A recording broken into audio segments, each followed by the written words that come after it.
Then boom, ISIS, and suddenly all the American companies and the foreign businesses, they got really scared.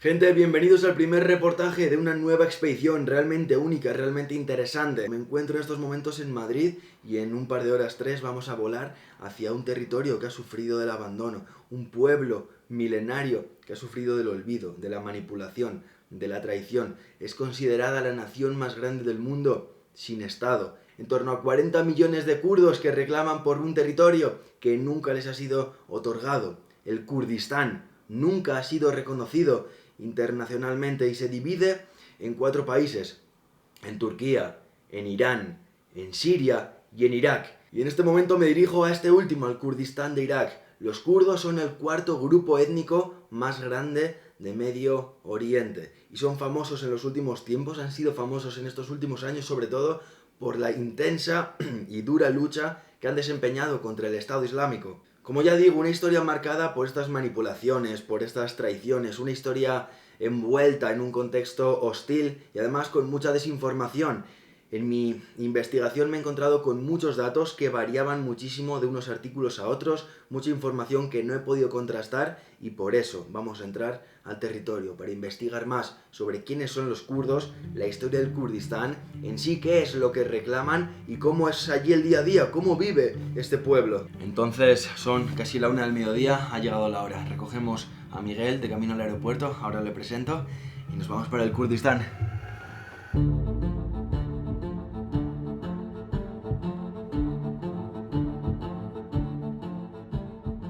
Vale, ahora sí nos encontramos en el aeropuerto de Madrid, dirección, es decir, a punto de volar hacia la primera y única escala en nuestro camino hacia el Kurdistán, en este caso de Irak, el Kurdistán de Irak.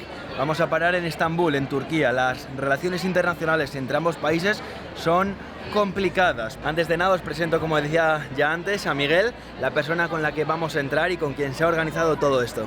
Bueno, pues yo me llamo Miguel Oliveros, soy profesor universitario. Bueno, viví casi 12 años en Inglaterra y tuve la oportunidad de conocer a hijos de migrantes kurdos, entre los cuales muchos de ellos, sus padres, habían luchado en la resistencia frente a Saddam Hussein. Y bueno, pues estos contactos obviamente se volvieron amistades cercanas, íntimas. Pues gracias a estos contactos nosotros vamos a ir al Kurdistán y vamos a intentaros daros una introducción o una contextualización de cuál es la etnia kurda, cómo viven, cómo son, cuál es su diáspora, sus cosas, sus vidas, sus día a día, su cultura y su patrimonio.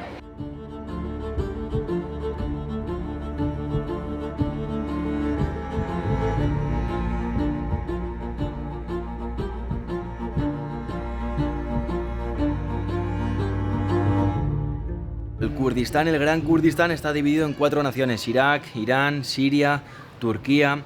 Los kurdos mantienen estas relaciones hostiles, estas relaciones de conflicto con los gobiernos de estos 4 países.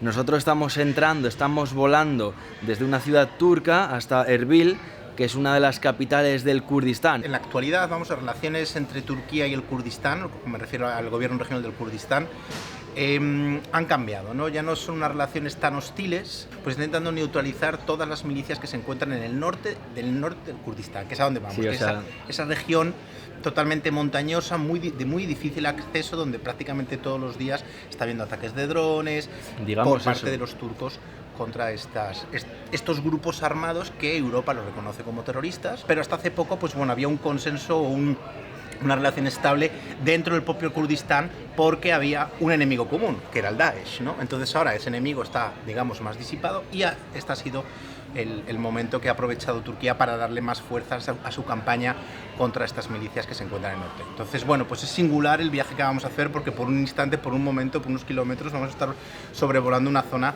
complicada, ¿no?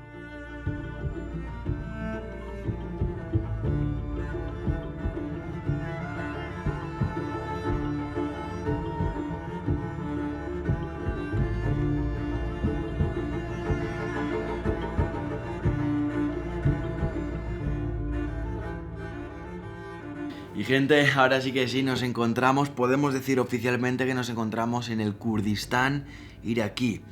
Aterrizando se notaba muchísimo este perímetro de seguridad que hay en el aeropuerto, esto que nos comentaba Miguel antes. Nuestro vuelo, nuestro avión, iba haciendo una especie de cuadrado descendente para no salirse de este perímetro, para tocar suelo por fin, para tocar tierra por fin.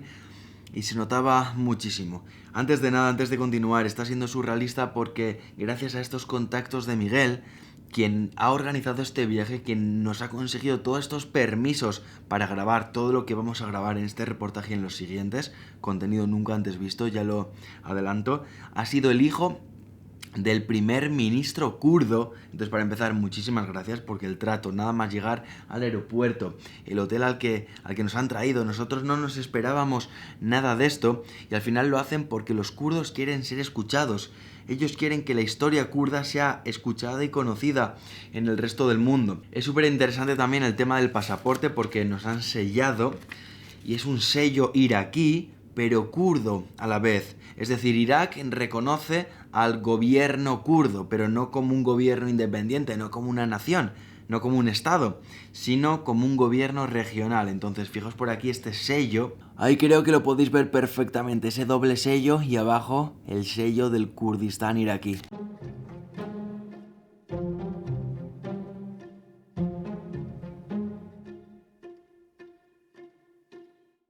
El tema es que el pueblo kurdo no solo está dividido en estos 4 países que ya conocéis. Internamente, dentro de este Kurdistán que ellos proclaman, están también divididos en 2 grupos, en 2 bandos, en 2 partidos completamente diferenciados, cuyas relaciones además no son buenas. Es cierto que se reunificaron cuando encontraron el enemigo en común, que fue el Daesh, pero las relaciones no son buenas. Son el PUK y el KDP. Tenemos aquí los fundadores de ambos partidos. Es Jalal Talabani, fundador del PUK a la izquierda, y el patriarca del clan de los Barzani a la derecha, fundador del KDP. Entonces, ¿qué son estos partidos? Sí, el PUK en las siglas en inglés es Patriotic Union of Kurdistan, y luego tenemos al KDP, que es el Kurdistan Democratic Party, el Partido Democrático del Kurdistán, ¿no? Hay que recalcar bastante, hay una serie de cosas. Talabani fue a su vez primer ministro de Irak a partir del 2006, o sea que es una figura bien pivotal a la política en esta región. Y claro, Barzani, y lo que ha hecho Barzani obviamente por el Kurdistán en lo relativo a ser uno de los principales aliados y principales activos en la guerra, no solamente contra el Daesh, sino también en la guerra con Saddam Hussein, hay que recalcarlo.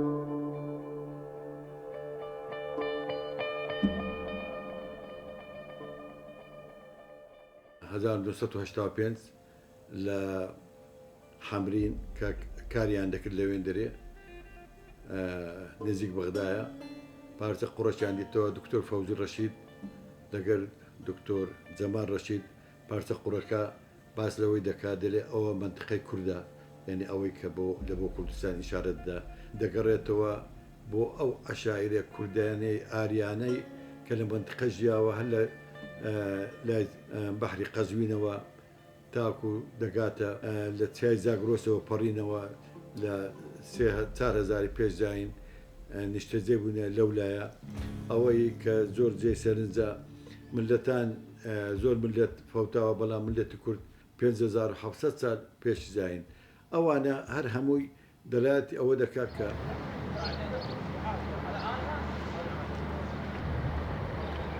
Buenos días por la mañana, ya prácticamente el mediodía, y son nuestras primeras horas recorriendo el Kurdistán iraquí. Antes de nada, esto es una maldita locura, o sea, pocas veces he sentido más calor, y es que debemos estar cerca de los 50 grados centígrados. La cámara resopla, sulfura, yo creo que se va a apagar en cualquier momento. Hemos comenzado a recorrer Erbil por la Citadel, que es una construcción realmente antigua en forma de ciudadela sobre una meseta. Es la parte más antigua de la ciudad, ya casi no vive gente, solo una familia, pero ha sido realmente interesante. Teníamos que comenzar por ahí. Ahora vamos a seguir conociendo sobre estos kurdos, su historia y cómo viven, su gastronomía, recorrer los bazares, los mercados, comer, conversar. Así que vamos allá.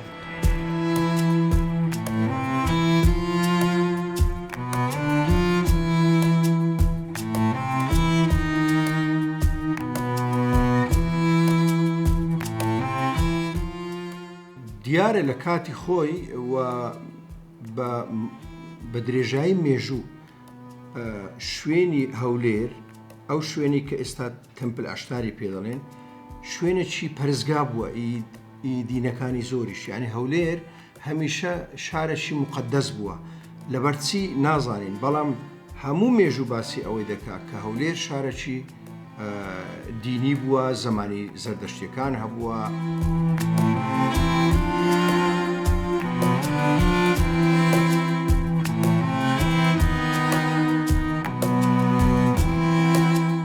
Vale, es la hora de cambiar dinero. Aquí en el Kurdistán se cambia en la misma calle. Antes que nada, hay monedas, hay billetes muy interesantes. Como decía, tenemos aquí con la cara de Saddam Hussein, tenemos aquí con la cara del Ayatollah Khomeini de Irán y caras muy conocidas de la región, para lo bueno y para lo malo. Entonces tenemos $300, parte lo hemos cambiado al dólar, que lo podemos utilizar también, y después tenemos dinero iraquí. Obviamente todavía, al menos por ahora, no son una nación independiente, funcionan con la moneda de Irak.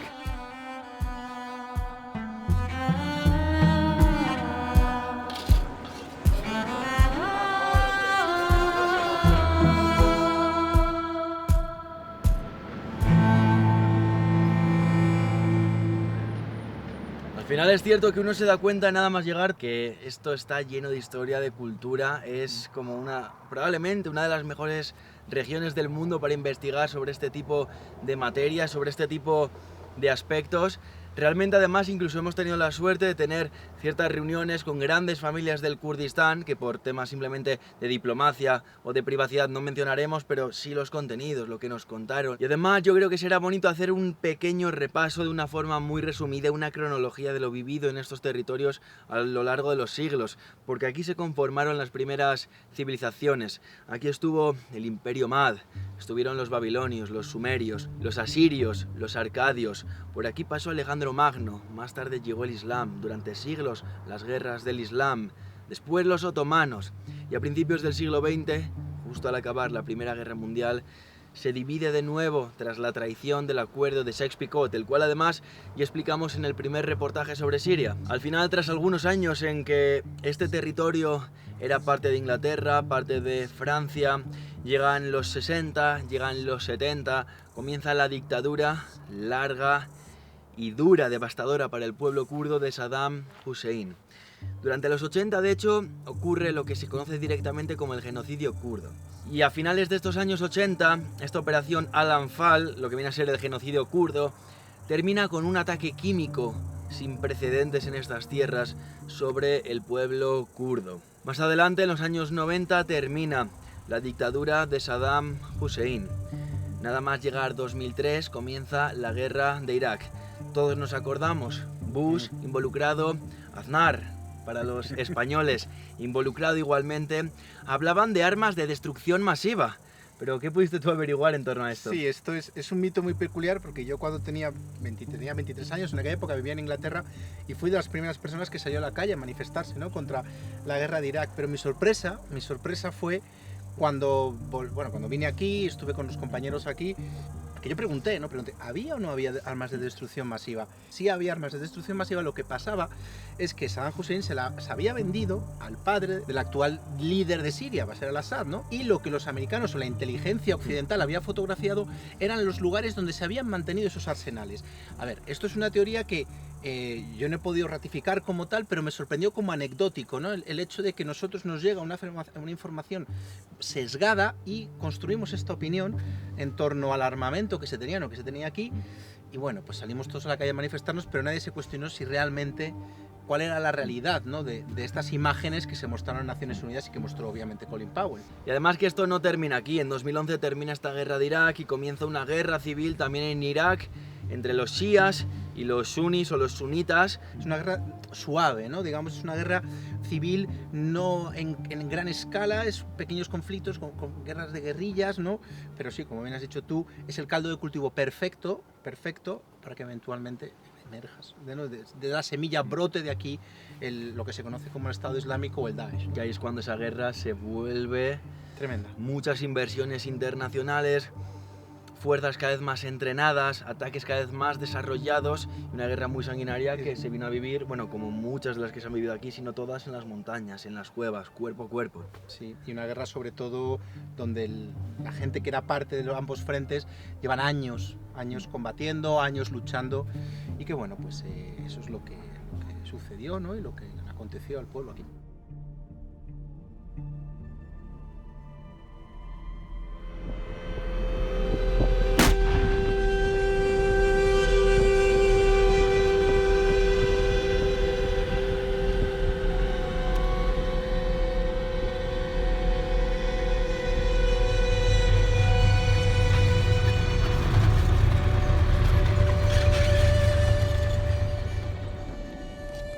It was 2014. I was still studying, and I was working in a company as a sales executive. Yeah, the economy is booming. Kurdistan was, going towards becoming a stable state. Then boom, ISIS, and suddenly all the American companies and all the foreign businesses, they got really scared, and they decided that they have to evacuate. A friend of mine was working with AFP and asked me if I can work, because at that time I had so many connections with all the people in city, and he was like, why don't you work as a fixer? And I remember I got paid like $250 the first day, and I was like, wow, this is like almost a quarter of my salary.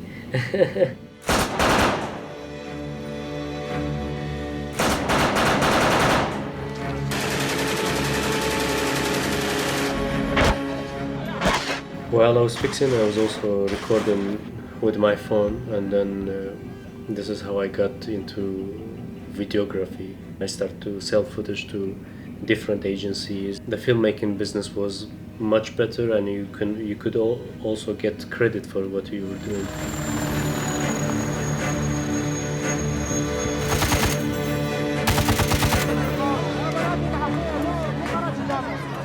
I skipped so many classes to go to the front lines, yeah. But because there is a pressure on you, I actually studied harder, and my teachers were like happy with what I was doing, and they always understood.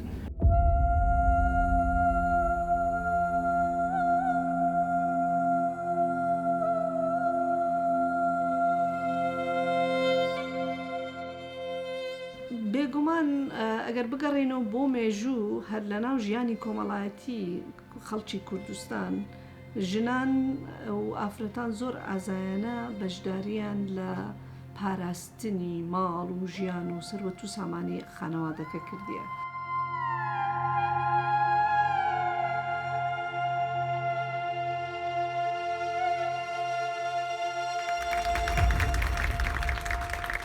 زۆر جار شەوان ئەگەر پێویستی بە چاودێری و حراست هەبووە، ژنی کورد لەگەڵ پیاوەکەی ئەگەر شوانکارە ببوون، ئەگەر ڕەوەند ببوون، ئەگەر کۆچەر ببوون، ئەگەر فەلاح ببوون، هەمان شێوە ئەو ڕۆڵەی بینیوە کە پیاو بینیوتی. واتە ئەمە مەسەلێکی ترادیشنەڵە، یعنی پەیوەستە بە کولتور و فەرهەنگی کۆمەلگای کوردستان. بۆیەش لە هێزی پێشمەرگە لە ئێستادا ئێمە ئافرەتانێکمان هەیە خوڵ دەبینن، دەورە دەبینن، ئەو مەشەقیەتیە دەبینن و هێزمان هەیە ئافرەتان بەشداری تێدا دەکەن. بۆیە مەسەلەی بەشداریکردن لە هێزی پێشمەرگە و شۆڕش و لایەنی سەربازی بۆ ئافرەتی کورد تازە نییە.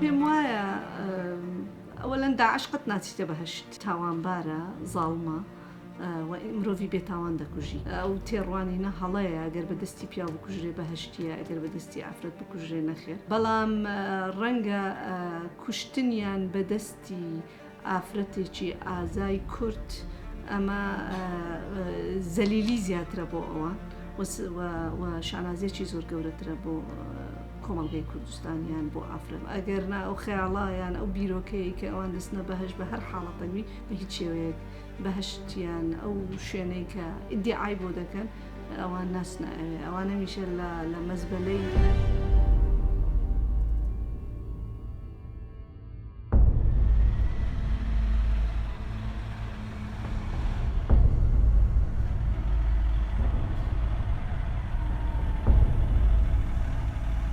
The trauma is on national level, like everyone is traumatized. The traumas are passed over the generations because we're talking about 40, 50, years of war. If you look at the camps now that has Syrian refugees or Yazidis or, refugees from disputed areas, there are NGOs who are helping them to rehabilitate and get therapy or psychosocial help. But this is only within the camps. What happened to those people that were in Halabja, who escaped Halabja, who escaped the Iran-Iraq war? People like my father, my mother, who witnessed all this massacre, all this very bad situations. Nothing. They never got the chance to deal with these situations. The days that I worked in Mosul, I did not really realize until it was too late and too much. And I started to get, really weird dreams. Panic attacks and getting angry very easily. It was a combination of a lot of things, and I never understood what was my problem until a friend of mine said something like, "Oh man, you have PTSD." Sometimes even if you don't look at something, your mind is so strong. It collects all this information and data into it, and once the war is fading and let's say you're not going to Mosul or you're not going to front lines, these things comes back to you. That's how I start to seeking help, and I worked from 2017 until now. I'm working on it, and this was a privilege I had, but I don't think the rest of the people are lucky enough to get access to this kind of stuff. I think being a Kurd is like being in a Premier League. It's not easy to become one and to be a Kurd. It's to call yourself a Kurd is a privilege. It's because we're there. We suffered a lot. We've been through so many things, and these people still survived.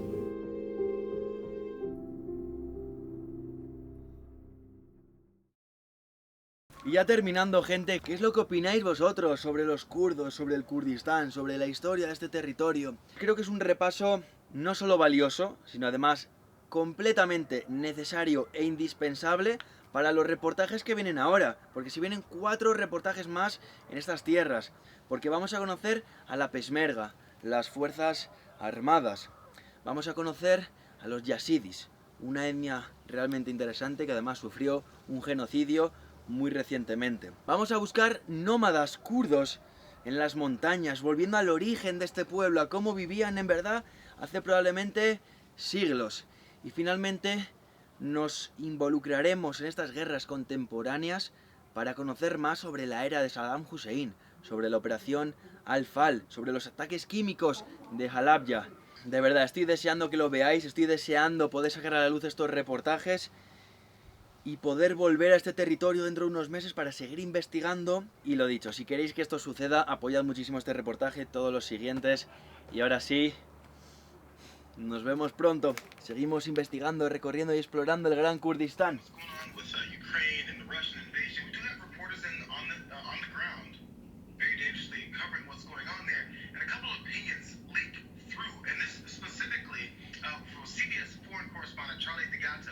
He makes sure to fill that void about whether or not the people that are being terrorized and dying and running are more important than others. Let's watch. People are hiding out in bomb shelters, but this isn't